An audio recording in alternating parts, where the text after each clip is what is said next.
Adrien Laduron, 30 ans.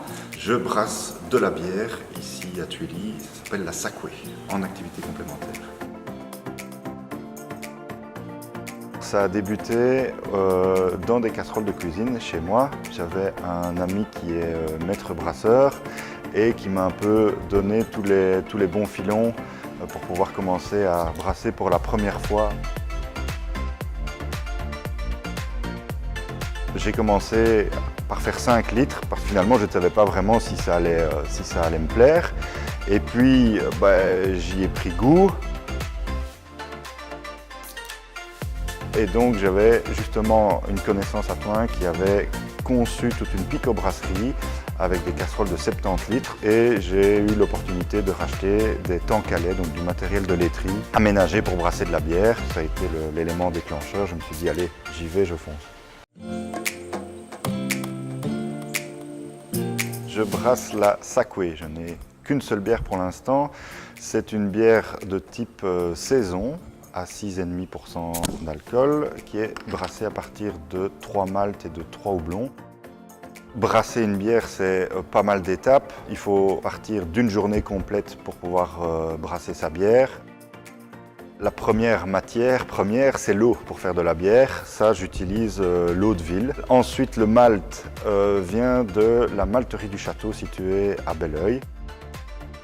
Les étiquettes, en fait, j'ai demandé au musée de l'imprimerie à Toin. J'ai fait faire des plaquettes pour pouvoir justement imprimer sur une machine qui doit dater des années 60. Je cherchais un nom pour ma bière. Je voulais un nom bien belge. Pourquoi pas bien wallon. Un jour dans un bar, j'entends 2 personnes. Tu boirais bien en Sakwe. Donc ça veut dire quelque chose, un petit quelque chose. Donc tu boirais bien en Sakwe, tu boirais bien un petit quelque chose. Et j'ai retenu ce mot pour ma bière. Je voulais savoir s'il y avait éventuellement une demande à Toin de devoir créer une nouvelle brasserie sur son territoire. Avant même de créer le projet, j'avais lancé une page Facebook. Ça permettait de partager mes petites expériences dans ma cuisine, mais ça permettait aussi de savoir s'il y avait du retour, des partages, des commentaires.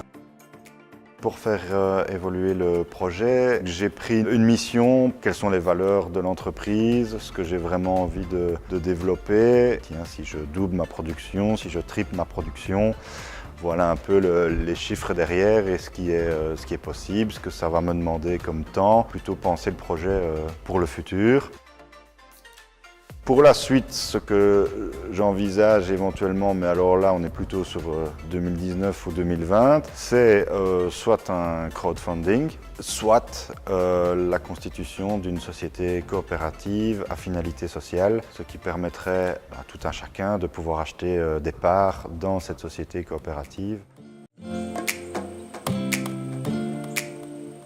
La première question à se poser, c'est de savoir un peu sous quelle forme on va fonctionner.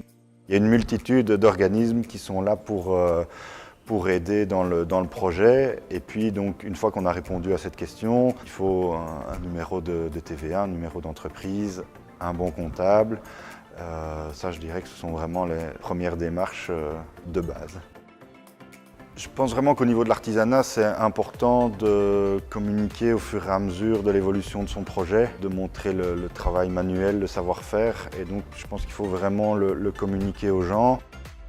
Un piège que j'ai vraiment voulu éviter, c'est d'arriver sur le marché avec du jour au lendemain, ça y est, il y a une nouvelle brasserie, une nouvelle bière.